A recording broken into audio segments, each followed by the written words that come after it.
Good evening, YouTube. Today we are making Ghanaian bean stew. First off, we've got the beans. They're bubbling away quite nicely. They're just about the right texture. I like them a little bit with a little bit of substance in them. These are black eyed beans. I want, for me, a little bit of crunch, but we're going to be stewing them later. So we've got it kind of like half, 3/4 soft sort of texture. It's very, very much a personal preference, how you like it. Some people like the stews thick, some people like them thin. Different types, different styles, different tribes, different peoples.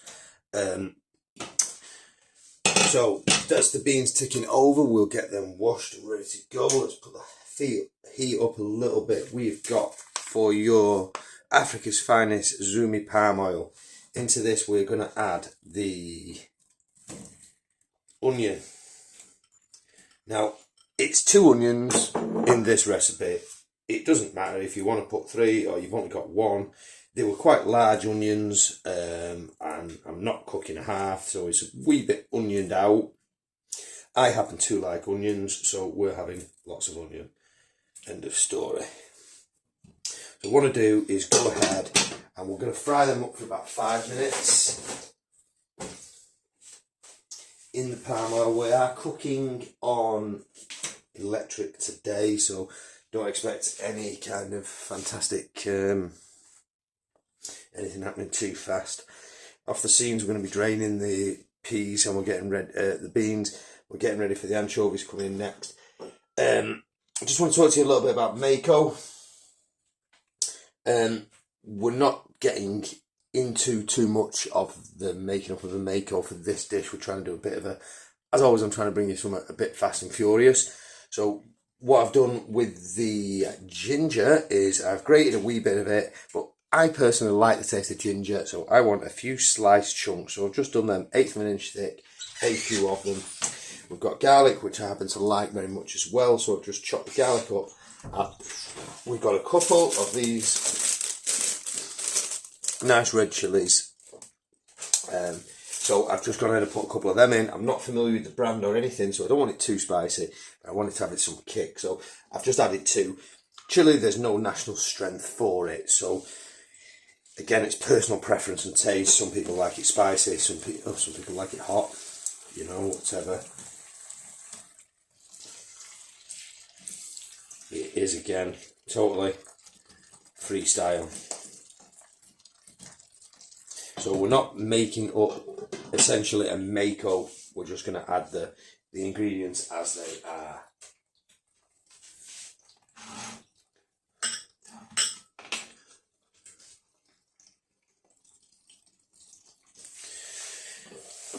Right, so now the onions are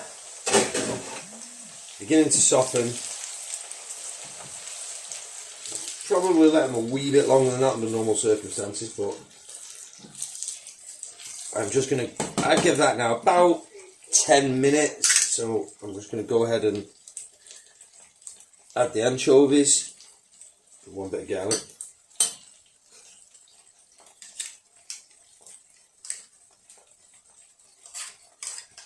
Now anchovies, I just want to add them and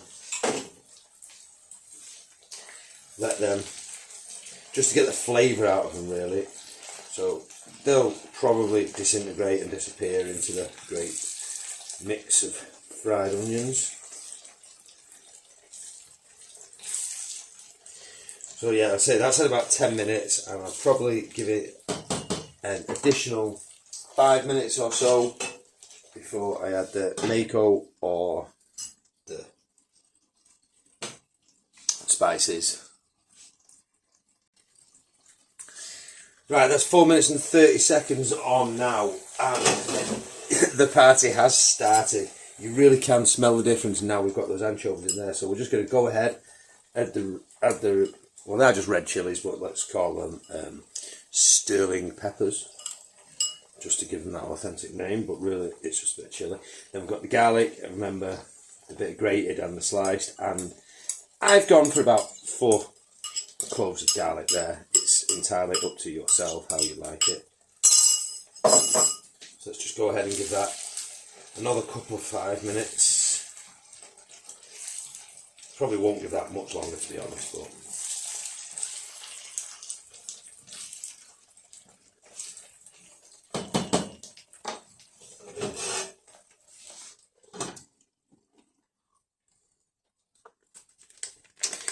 right, next up is the spices. This is a Lebanese 7 spice.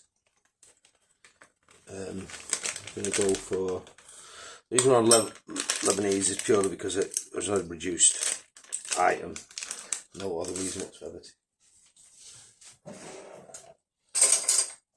And then we've got the Aftrad Village Kitchen 10 spice.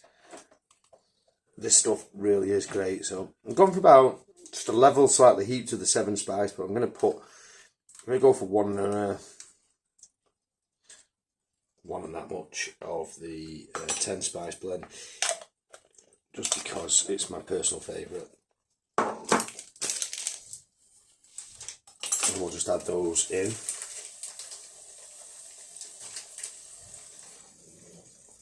And again, we'll just chase that in and give it about 2 more minutes just to work its magic. Those tomatoes, the onions are just softening up nicely now, and it's beginning to build its shape.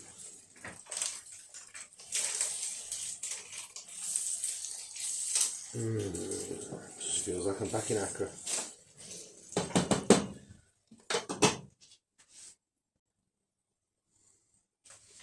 So now we're going to go ahead and add our tomatoes. We're using plum tomatoes. You can use fresh tomatoes, you can use chopped tomatoes, you can use cherry tomatoes. There is no rules. That's what with this dish, there's a lot of different ways to make it, a lot of different ingredients and a lot of different techniques and timing and things, but bean stew is kind of like a staple in Ghana. Everybody eats it, but everybody makes it a different sort of a way. So I'd like to say these are more of a set of guidelines rather than instructions, but I personally like plum tomatoes because they give it a nice deep flavour. Almost better than the real thing. And they're always there in the cupboard on a Sunday night when you've got nothing to cook. So we'll just give them another, maybe a bit longer, maybe more like a 10-minute hit this sort of time, before we get ready for the beans and the mackerel. Okay, we're up the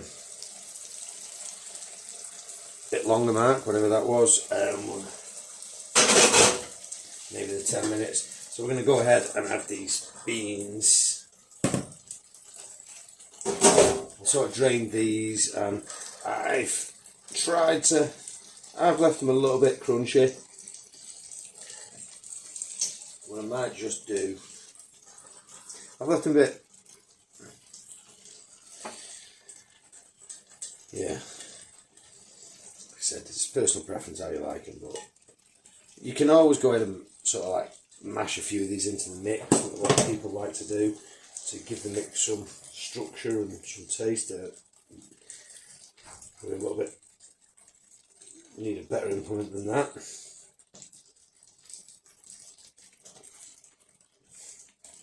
The back of a spoon, probably more practical. But as they cook inside this, they'll go a wee bit softer as well.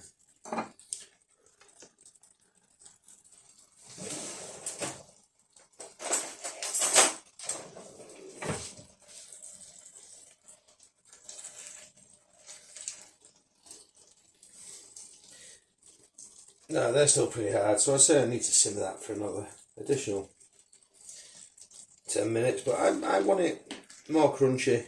They might mix up a wee bit, but I want to, me personally, I want the texture of the bean, but a lot of people, they like the puree sort of texture, so I think we'll get that.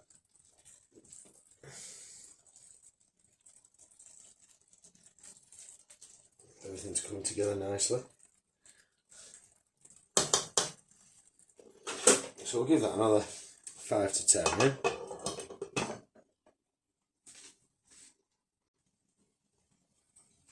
Alrighty, so we'll give that now, to be honest, close to 10 minutes.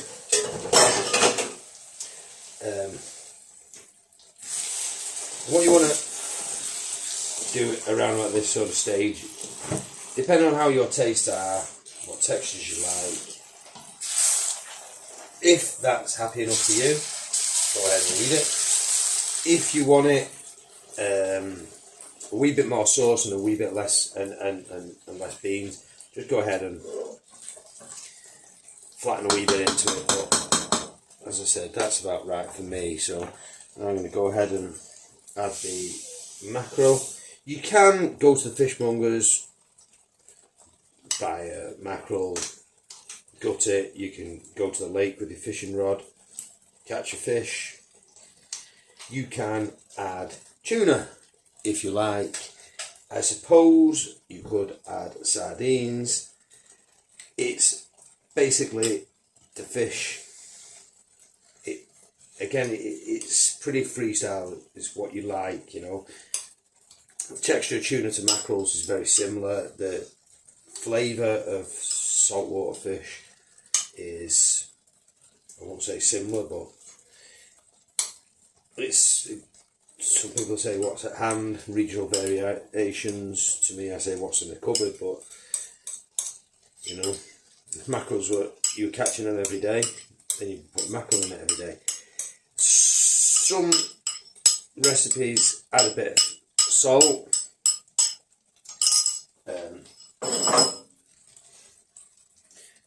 For me, not, because in this dish we've got the anchovies, so they're taking the place of the salt. We've got mackerel, which is salty fish, so I wouldn't require any additional salt myself. But you could also, you might make this dish with no fish. So depending on how your meat was preserved, if you assume you want to use meat, and could also possibly be vegetables, but if you had salted beef or pork or something, then you know you may or may not require additional salt. That's all depends on the ingredients. So I'm gonna say that's pretty much done now. Whatever you add in at the latter stage, because it's fish, when it doesn't need, or it's mackerel, it doesn't need much cooking, then I'm gonna add that in, and then I would give that 5 minutes, say. So it's pretty much finished. That's pretty much what we've got.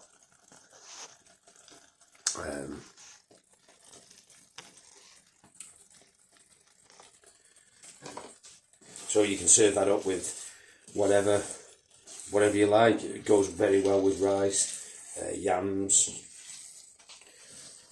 plantain, bananas, whatever you've got. And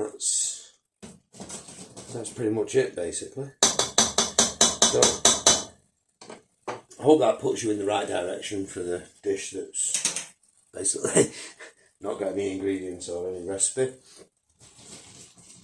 If you enjoyed that, like, subscribe, keep your eyes open for any other great Ghanaian and other meals that we can cook for you. So thank you very much.